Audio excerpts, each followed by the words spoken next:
Welcome to this session of the AgrAbility National Training Workshop Encore webinar series. My name is Paul Jones. I manage the National AgrAbility Project, which is headquartered at Purdue University. And our topic today is creating reliable plans for DIY assistive technology. Our presenters are Ned Stoller from Michigan AgrAbility and Jeff Kratochwill from AgrAbility of Wisconsin and Easter Seals, Wisconsin.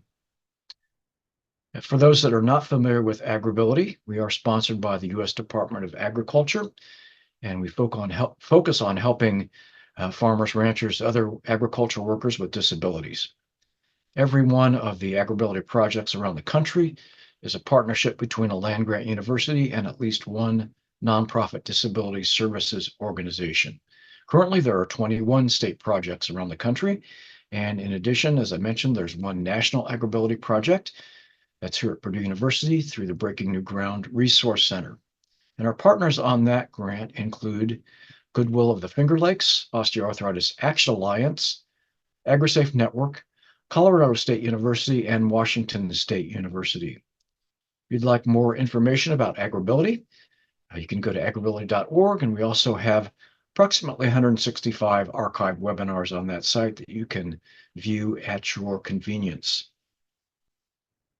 Our presenters today: Ned Stoller is a certified Assistive Technology Professional, or ATP, and agricultural engineering consultant for Michigan AgrAbility, National AgrAbility, Michigan Rehabilitation Services, and Fulfilling Life Ministries.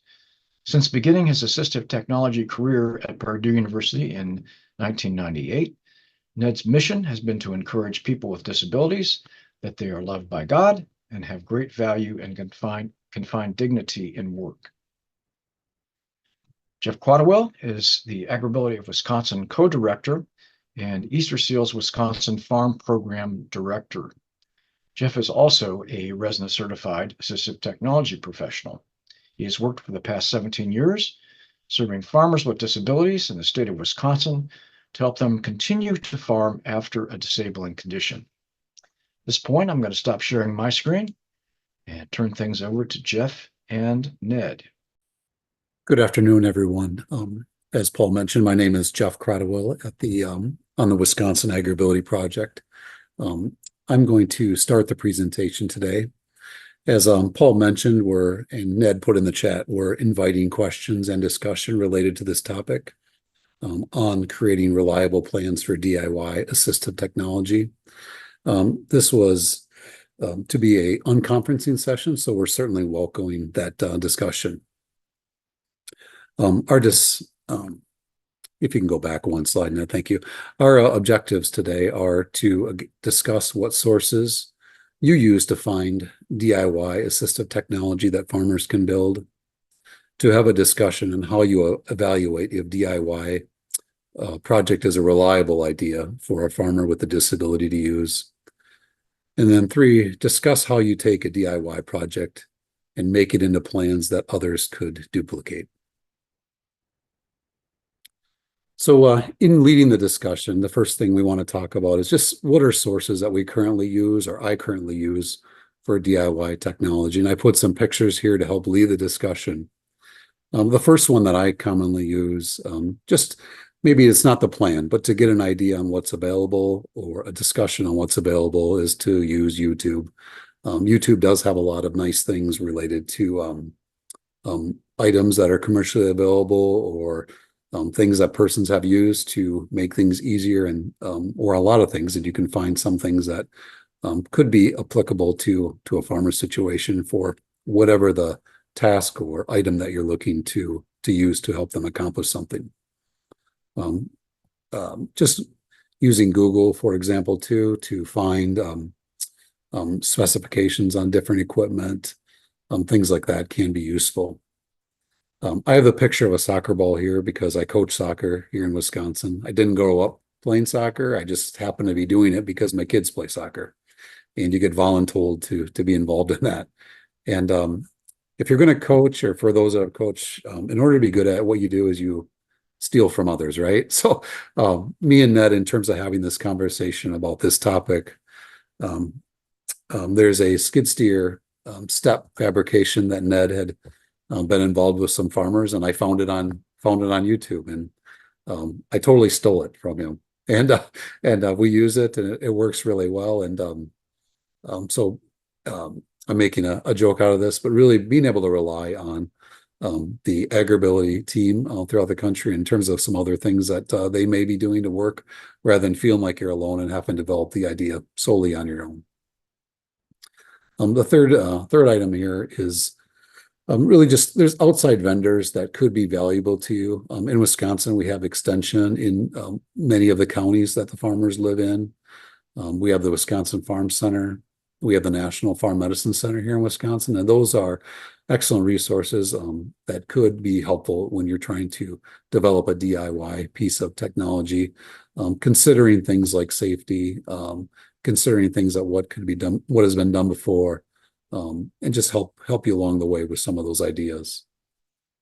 The picture in the lower left here is trying to represent in AgrAbility Wisconsin, for example. We have several members on our team. All of them bring different skill sets and different knowledge pieces related to different levels of assistive technology, and just really having a meeting to use those resources and help come to what may be an idea for a DIY piece of technology.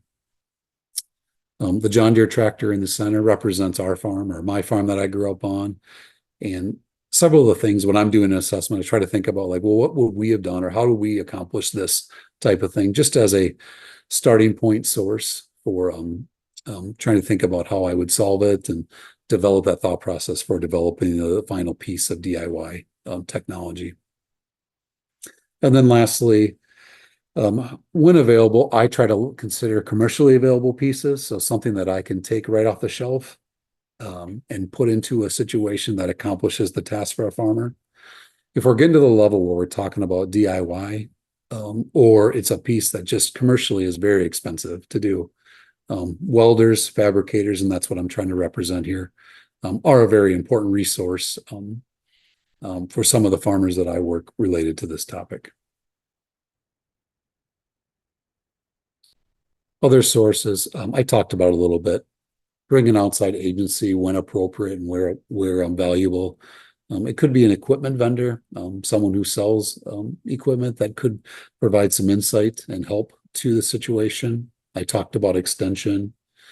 For me, taking pictures, if you're trying to pictures on your phone if you're trying to collaborate with others, pictures are worth 1,000 words, right? Developing a sketch of what you're trying to do as a first kind of jumping off point before you get to the technical parts of measurements, etc.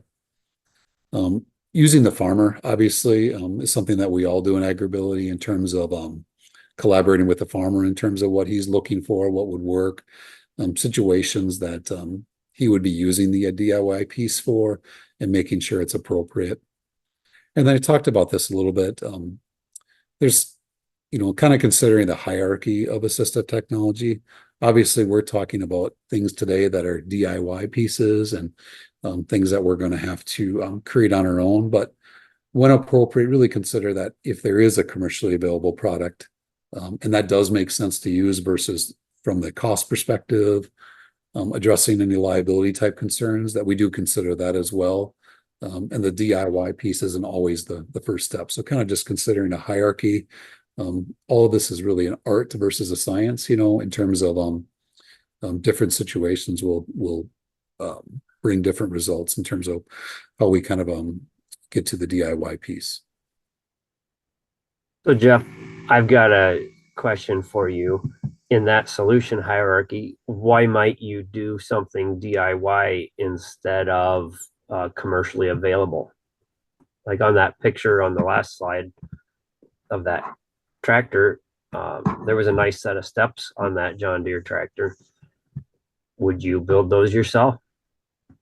So in Wisconsin, on that John Deere tractor, if there is a commercially available step kit made through K&M manufacturing, it's at a reasonable cost. I'm probably going to go right to K&M. The bolt-on patterns are exactly what I'm looking for, and I'm going to put that into place. again, all the assessments are individualized, right? So if it meets the need for that farmer.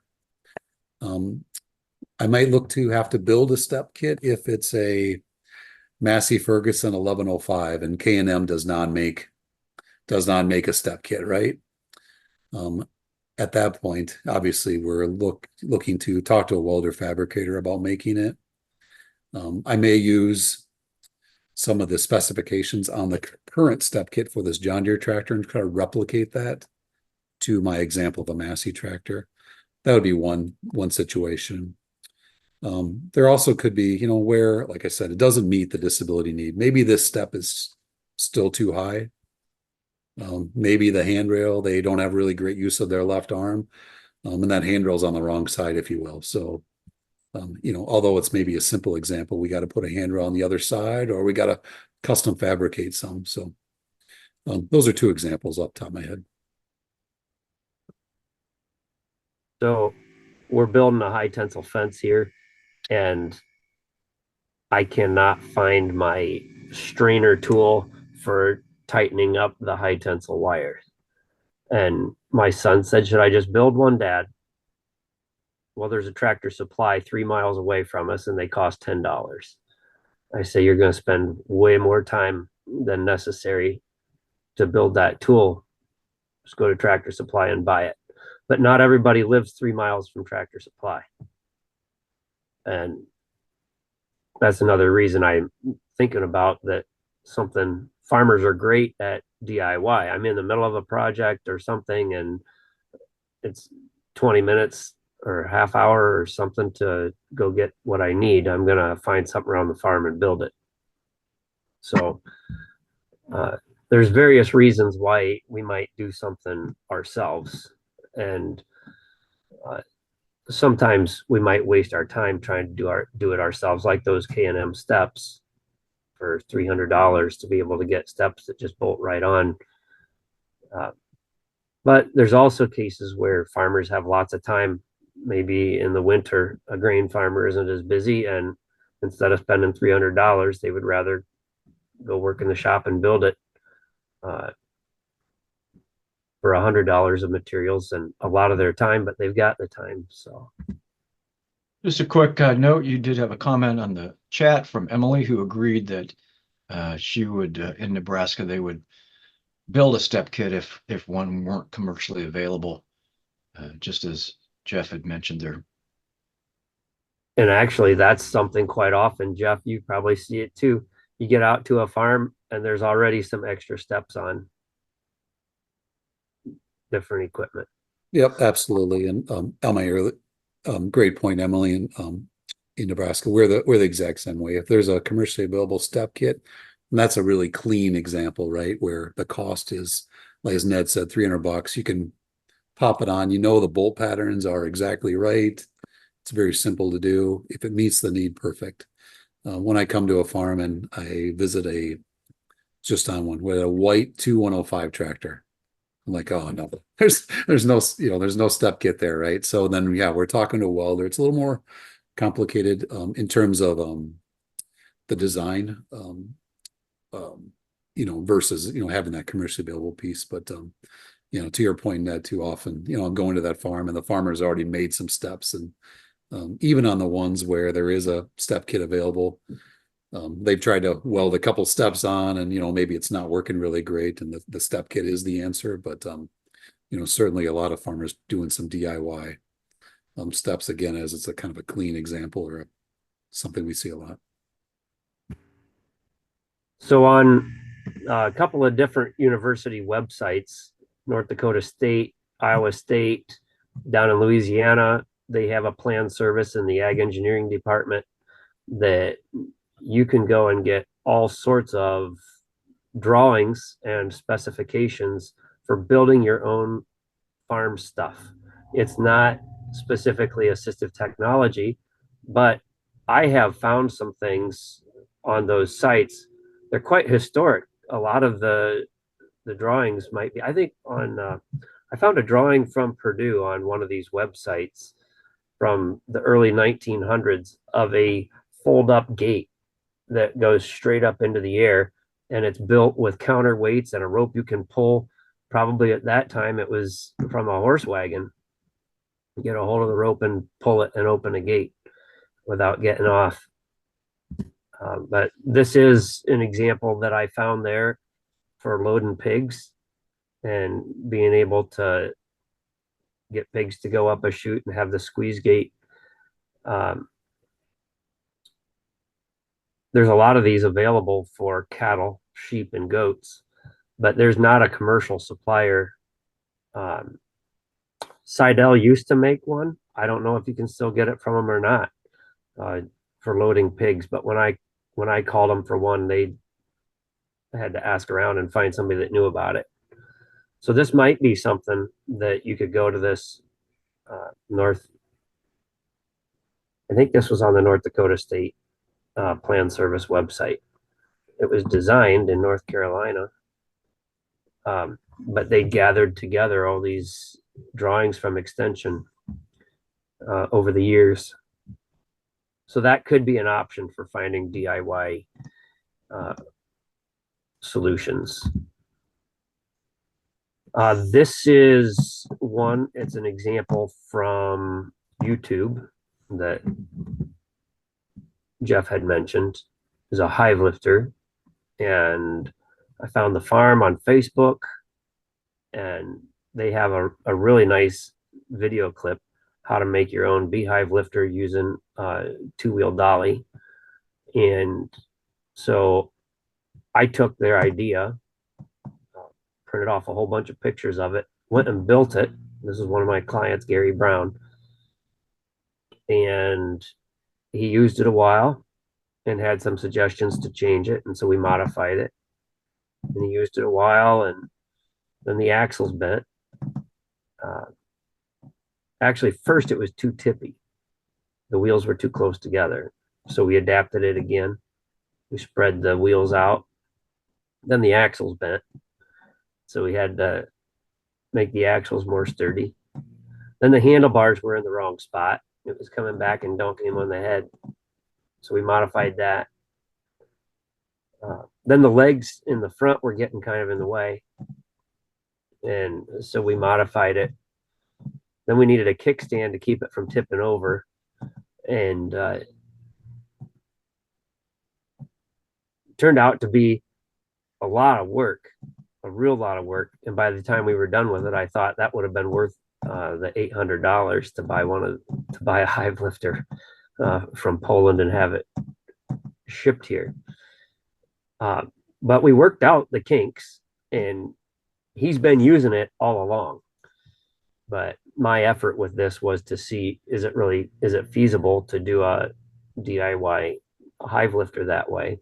And probably for somebody with 4 or 5 hives, this is an example where if they had time in the winter and they like to tinker and build things, it would be a good build.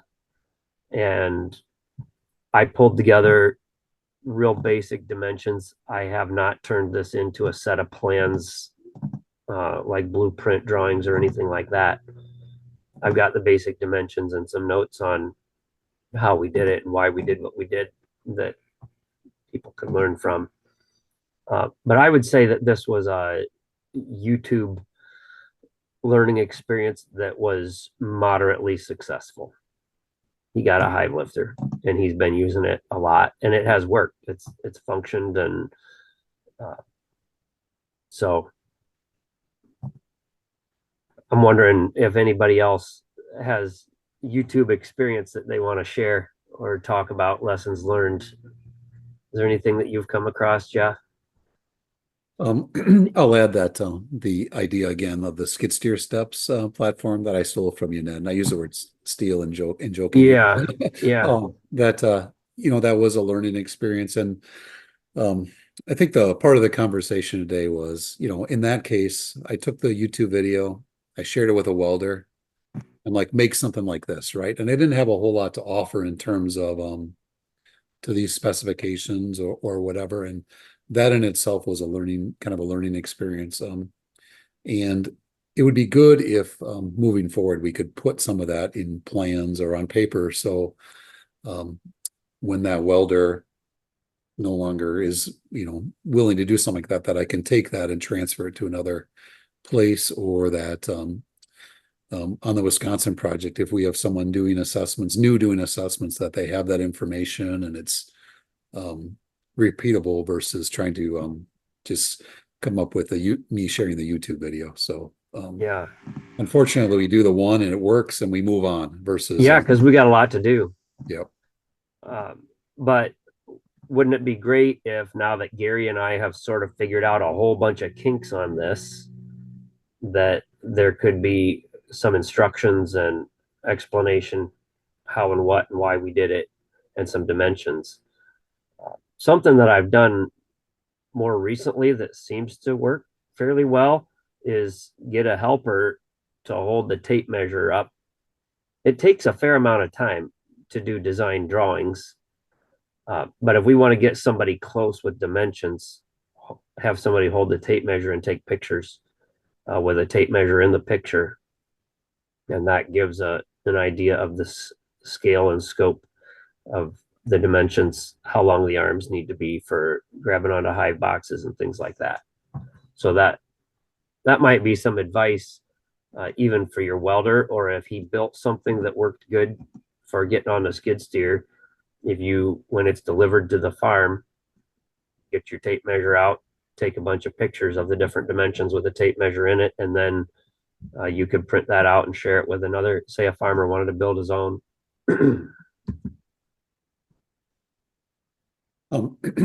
Kind of moving on to the next thing here, in terms of just talking about assistive technology, reliability.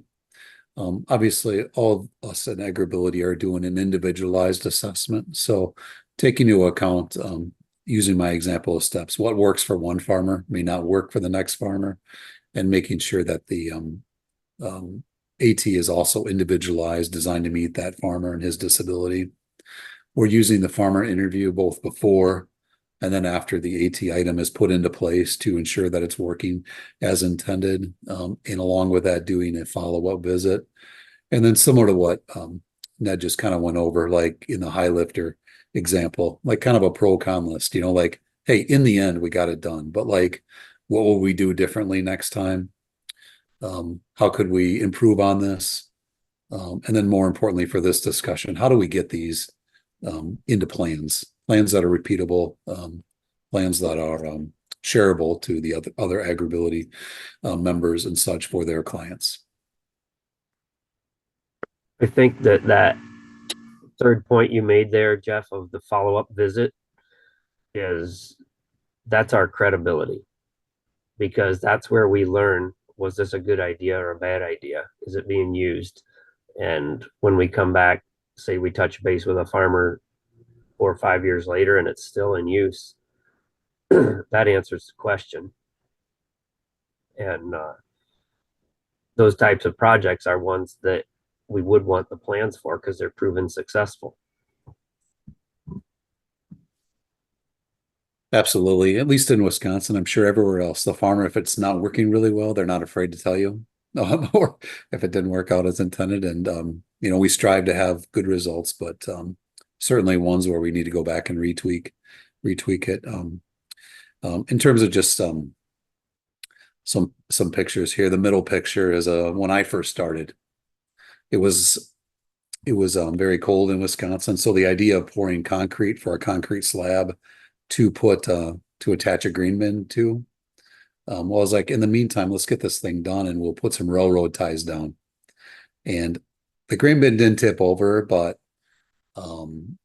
it was close when there was some wind gusts and such. So in terms of like AT reliability, was that a great idea on my end? No, like it could be done.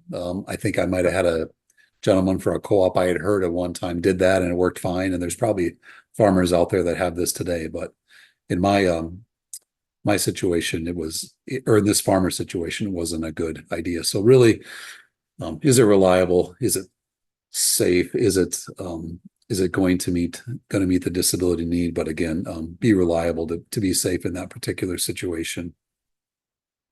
The picture on the left is just simply what it should be, right? With the concrete slab bolted to. In my desire to get that done quickly, ultimately, probably would have been better wait till spring, And then the last one is, I think there was a chat message that went up regarding liability. Ultimately, right, when we're looking at DIY and we're using outside partners and welders and such, as the person doing the assessment, as the individual with the ATP making the recommendation, unfortunately, you are responsible for everything, right? Like, it's a big responsibility. It's a large responsibility to make sure that we're putting something into place that's, not only going to meet the need, but is safe, that addresses any liability type concerns, that's not worsening the situation for the farmer, and is, again, just meeting the need. So something that I'm sure we're all aware of, but just to put it out there in terms of a discussion. And the RESNA ethics do no harm. Right? We really want to make sure we're making good recommendations. And the other thing about DIY is I'm not thinking of stuff that I'm necessarily the one doing, and maybe not even a fabricator doing it, but a farmer that we show pictures to and say, hey, you could try this. And am I responsible for that, Jeff? If I show a farmer and say, hey, this might be a good idea for you, you could try that. Yeah, that's a slippery slope, right? For us, I'd say just if you follow your ATP standards in terms of do no harm, and it's done with the best intentions, and it's a solid recommendation, I think you're fine, right? But that's certainly, again, to my post-it note, you're responsible for everything, which is quite a statement, but it's unfortunately true. Yep. So in Wisconsin, we're a little different than Michigan in terms of we use welder fabricators versus us doing some of the modifications, etc. But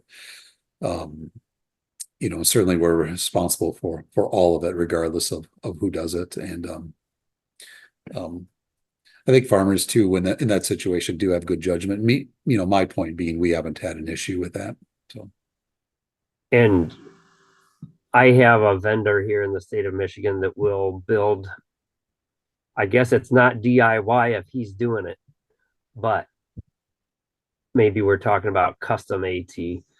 And so he's a vendor with the state of Michigan. And so they will pay him to go and build customized solutions at a farm. But it's usually my specifications. I'm the one saying, put it on railroad ties this long. sure. And so now I know that might not be as reliable as I think, and it might be put it on railroad ties this long and anchor it down with guide wires and stakes or something like that. But yeah, we are responsible for things that we suggest. On the railroad tie discussion, I'll definitely learn from that. I'll never make that mistake again. Secondly, I'll never forget the farmer's response to me. It was, don't ever do that again. So it was a good learning opportunity. There was a couple of messages in the chat, Ned. I think one was, going back here a little bit, do you have liability concerns when finding a third party to build steps or other AT? Absolutely. I mean, we are using, in terms of Wisconsin, we're using vendors that have, this is their business. They're covered under their liability insurance. We're making, again, as we talked about earlier, a sound recommendation. As long as those things are done, we haven't had issue with that. There was another message in the chat regarding DVR, I believe. It says, do you have a hard time getting DIY AT pieces funded through the vocational rehab system? Again, in Wisconsin, kind of using that hierarchy, if there is a, trying to think of the right word here, commercially available piece of AT that meets the need, that's appropriate, related to cost, again, individualized, meets the need, we use that. If we need to use a DIY and we looked at commercially available pieces and there simply isn't one, or it simply wouldn't meet the need, or that we need to do this DIY, we don't have trouble with a DIY piece being funded, if you will. As long as the company building it is a vendor with the state and working with the state system. And it Correct. sounds like you are working with licensed and insured fabricators that have a business. And I have found also that good conversations with our farmer clients when we're sketching out the design concept and we're talking with the fabricator and talking with the client. If everybody comes to a place we're in agreement on the way to proceed and how to build it, it turns out well and safe. And so we have this very good tool for evaluating assistive technology for secondary injury hazards. And this tool can be used in advance of having something built, just to think through the safety aspects of it, the pinch points and electrical hazards, things like that might be of concern. And so I wonder if maybe when we're working on a DIY project, a custom AT solution, maybe we should have one of our counterparts in AgrAbility review our idea through this lens. Say, hey, here's a solution I'm thinking about doing, Jeff. Would you mind give me your review of it? And just sort of have like mentors or partners within AgrAbility that we could work with to help with these kinds of reviews. I wonder what people think about that. Okay, Paul put a link to this resource in the chat. So just working together as an AgrAbility team. I know in Michigan, I'm the main person doing the assessments and making the recommendations. There's probably someone in the mechanical engineering department. I work with them quite a bit on capstone senior design projects. Maybe I could have a person there review. We're not doing construction drawings. Once again, it's not engineered. Ned, that was a point I was thinking about. I mean, every AgrAbility project's connected to a land grant university, and I'm guessing almost all, if not all, of those universities have engineering departments. Is that something that should be considered? Because I mean, you guys are ATPs, right? Most AgrAbility staff members are not. You know, where would you turn if you were not an ATP and you had a question about whether something should be recommended or not? Would it be another ATP? Would you look to an engineering professor? Or, you know, you talked about capstone. Are there other resources out there where somebody just may not be quite sure about whether it should be recommended or not? I fully agree. Multitude. Go ahead, Jeff. No, I was going to say I fully agree. Even the email listserv seems that there's good response to that. That in cases of when we're proposing a DIY, getting others' perspectives and certainly an extra set of eyes, I agree is helpful. And at least in Wisconsin, we certainly welcome that. It doesn't hurt to have someone else look at that. There's a reason this resource was developed. Probably for people like me, right, Paul? Safety, Ned. And you did have a couple of comments in the chat. I don't know if you saw those or not. I did. Yeah. This is an example of assistive technology from YouTube that it wasn't unsafe. We're not just talking about safety. I think we're talking about, does it get the job done? And the farmers we're serving have tasks they need to accomplish. This was an egg washer that absolutely did not work. It was a joke. But it's on YouTube, and the homesteader that put it up talked about it glowingly. But the reality was that they hadn't even used it yet. They built it and we're all excited about it. But then YouTubers don't always come back a month later and post another video and say, actually, that thing I did was awful. Don't do it. So I built this and tried it before I suggested it to somebody. It wasn't very costly. But it took my time, but I did test it. And I did not recommend it, and I don't recommend it to anybody now. So there's some background research for us just on a functional level of an idea. Does it even work? And maybe sometimes it's a matter of looking for reviews, doing a little more research to see if anybody else has done it. I don't know, Jeff, how do you decide if you see an idea, is this a good one or not? You just have a hunch? Yeah, that looks like it'll work. I think we'll try building that skid steer step. It came from Ned. It must work. Right. He wouldn't have put it up if it didn't. I think I'll think of an excellent answer about a half hour from now when I'm off of this call. But it's one of those things I think where we add value as AgrAbility staff. Then speaking for all the states, like, as AgrAbility, you're meeting with multiple farmers. This is where your mind works, if you will, in terms of looking at accommodating or providing accommodation for farmers. You're used to looking at assistive technology, and many of us have grown up on a farm and kind of just have that background information. Going to national training workshops, seeing some of these presentations, you kind of have a hunch, like I said, or you said, Ned, yeah, it's a good idea, or this adds value. And then having that on-site, seeing it up in person, really having a task analysis of what we're trying to accomplish here and what the problem is, gives you a pretty good idea if something's worthwhile. Maybe it's not the answer, but maybe it's worthwhile at least to explore further to see if that would meet the need. There was a product that we had a debate about for the toolbox recently, and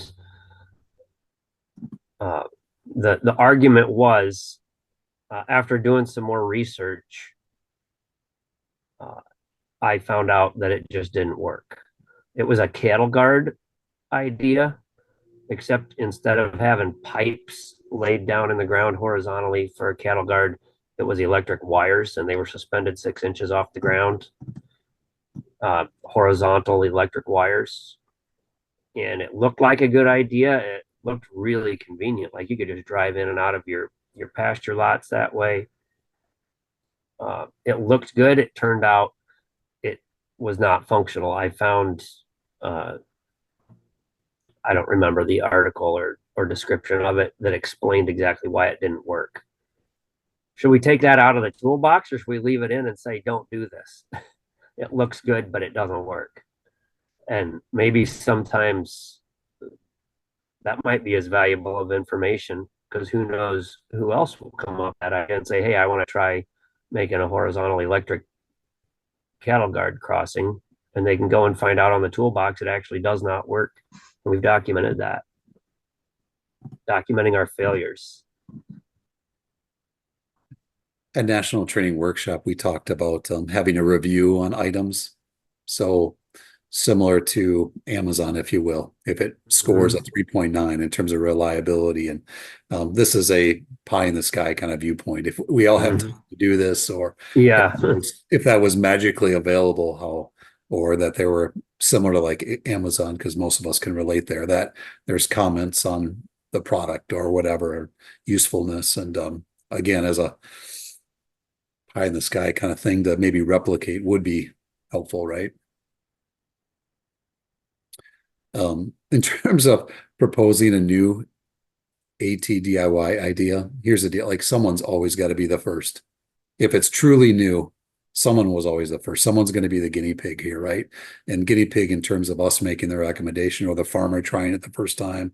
And the first one is There's obviously going to be more analysis with that and really a review of all the things. We talk about, as Ned said, safety a lot, and that just certainly we don't want to make the situation worse. But along with you're ultimately responsible for everything, and someone's the guinea pig. There's some truth and discussion in that. I just had a couple examples of farmers here in Wisconsin where we did some high-level assistive technology, where it was DIY in the sense that it's not commercially available.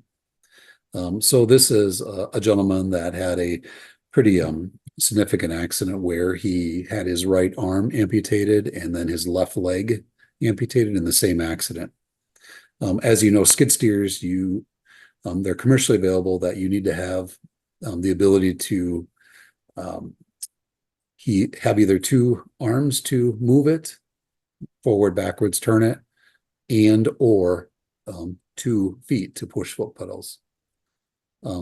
Since he has trouble with both, we've worked with a rehabilitation engineer that, and this is the only one that I know that's been done. And really it was for me just to talk about what we're trying to accomplish. Is it possible?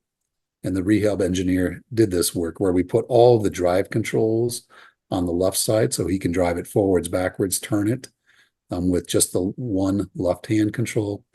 And then he's got extremely light pressure foot pedals for the bucket and the boom. And this is just a comment that he put on Facebook related to, DVR assisted with the project. And for him, it was an awesome result. He's out there probably driving it today, just, only one that I know of that's been done like this. Certainly in Wisconsin, the only one that's been done like this. So, incredibly helpful to him as a DIY, but again, not one that's commercially available. And this is also a farmer in Wisconsin where it's not a commercially available product, but he has a incorporated lift into a skid steer. So it uses parts and pieces of the sorry, I was looking at the chat. Parts and pieces of a truck lift to get in and out of a truck, where the seat extends out of the skid steer and then uses a different part, lowers to the lowers so that the client can do a transfer from his manual wheelchair to the seat, then using a key fob retracts back into the skid steer seat. So the nice thing about that, there's no external lift on it. It's all kind of incorporated right into the skid steer. So if you didn't know, it would look like no modification had been done at all once the seat's retracted in the operating position. It also includes a power lockout feature. So the boom is raised above to provide access into the cab, and locked out so it can't come down. Did it negate the warranty? That was a question in the chat. Yeah, this one here was a used skid steer, so he didn't have a warranty right now. In the first one, honestly, I have to go back and look related to the language on warranty for this skid steer.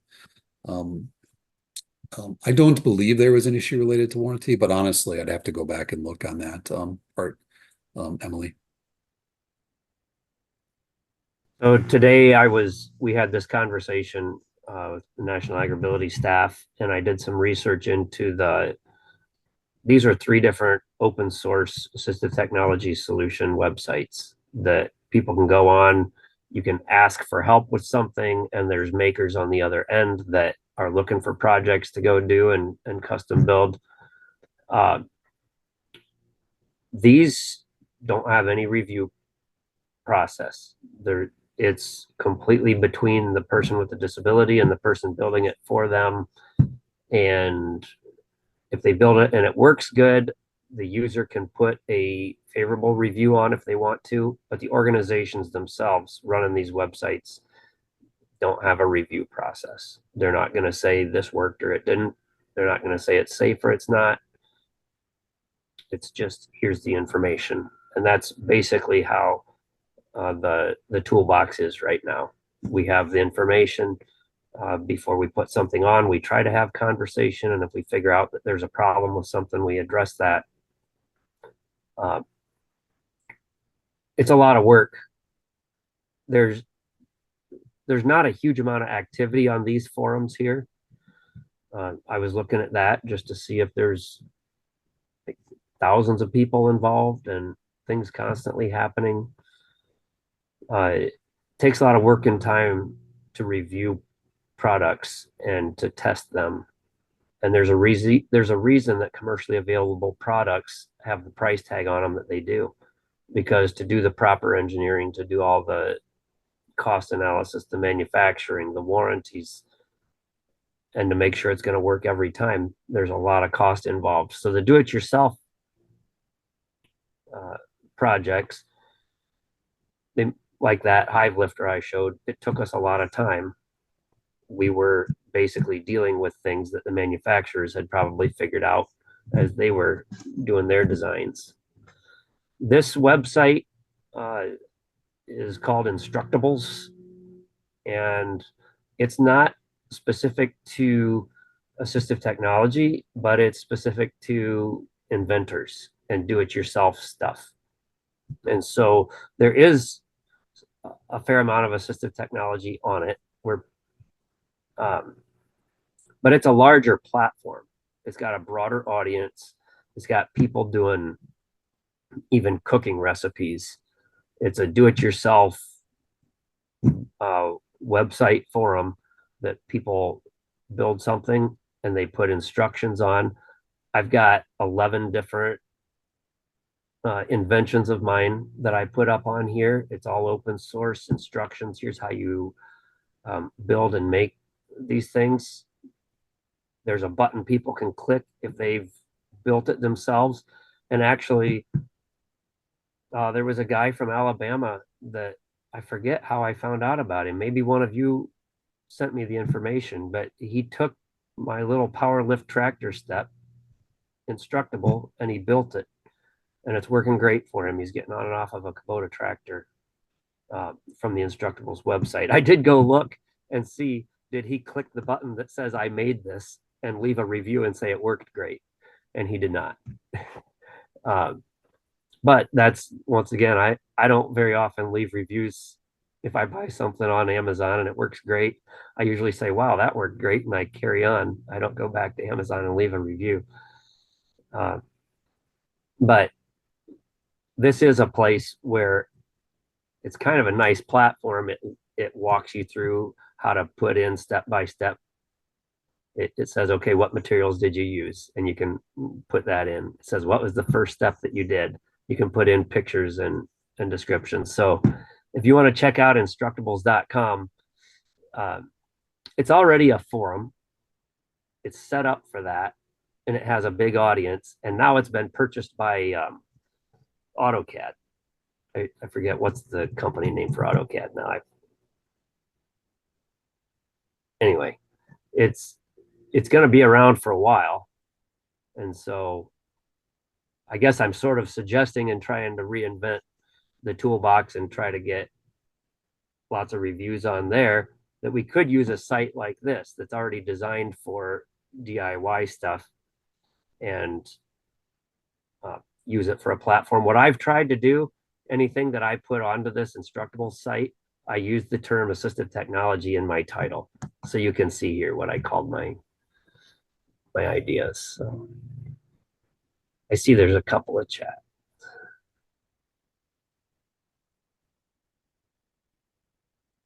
Autodesk, that's it. Thank you, Marty. Yeah. So, and thanks for putting the link up there, Paul.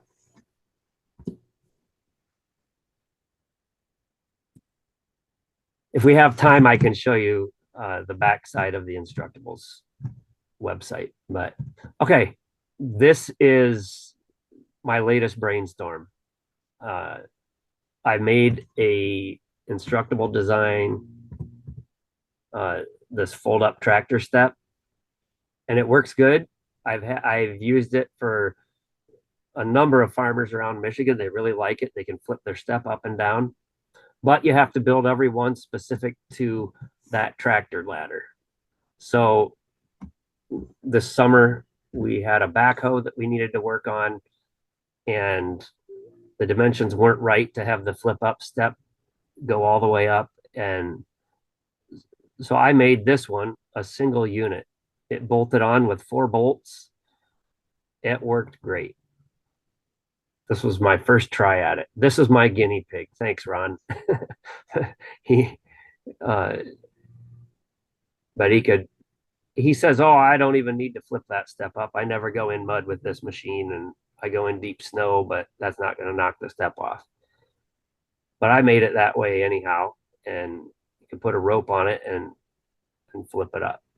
So, Jeff, if you wanted to find this and know that it was going to work, where do you want it? Where will you find this? How should I make plans for you? In terms of my work, somewhere if we could incorporate on the AgrAbility, National AgrAbility within the toolbox or as part of the toolbox. First thought, that's helpful. That would be helpful to me. I have used this step with the rope as well, Ned. So it's a great idea. It works well, certainly for a number of farmers in Wisconsin with the hills and such that we have in parts of the state.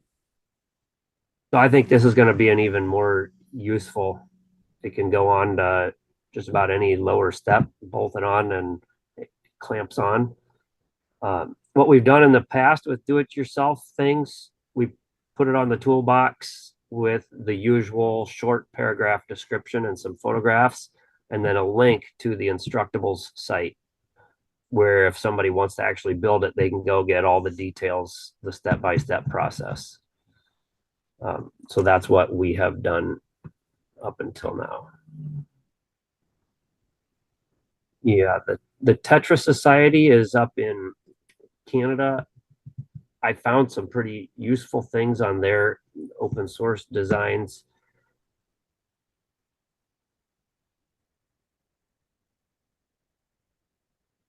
Emily asked about having it on the extranet for staff from National AgrAbility, and I'm kind of thinking the toolbox is where we're used to going. And actually, it's in the plans. It's not happening yet, but we're going to have a filter in the toolbox for low-tech items that people could build for themselves. So I think in the future, we're going to be able to go into the toolbox and filter for that and see just the items that would be like this kind of thing, do it yourself. So stay tuned. We're hoping that's coming.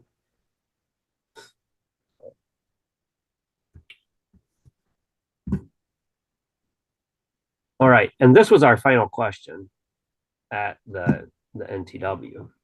I don't know how much time we have left, just 4 minutes. But we're really interested in, whoops.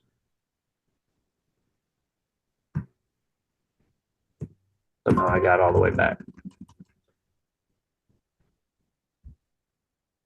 We want to learn from each other.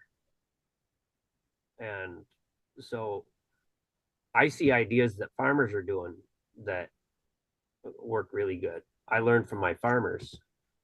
And so when we find those things, those DIY projects, give us your input on what you think would be a good way to publish those ideas and concepts.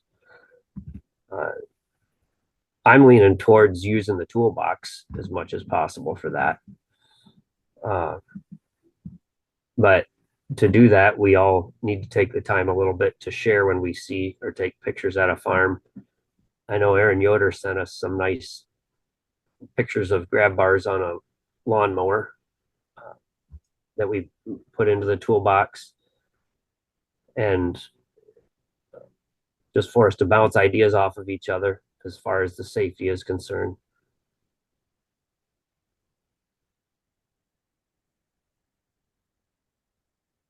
So I'm going to stop talking and see if anybody else has thoughts that they want to share.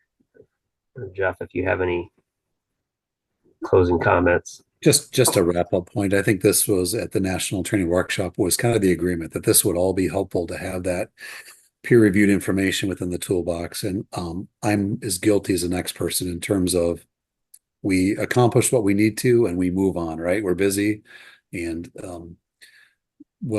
how we could develop a system for all of us to get that information to whoever's doing that, to you, Ned, or whoever, to update the toolbox and have that information and not let it not just move on to the next one. So it's shareable amongst other people. So just a final kind of confirmation of what you're saying there. There is a hand raised as well. Okay, Jason, I've asked to unmute. If you want to try to unmute.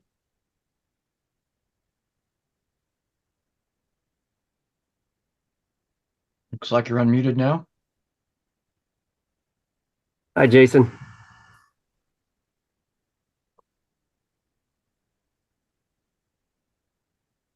We're not hearing you at this point.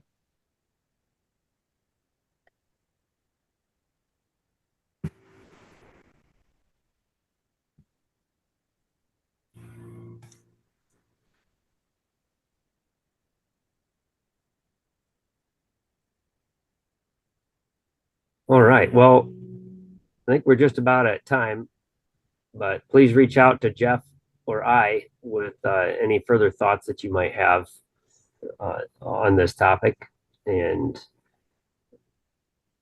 we'll keep compiling the thoughts and see what we can accomplish with this.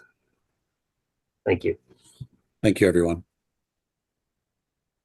Well, thank you, Jeff and Ned. And again, I put the archive link. We'll be putting this recording up soon, hopefully.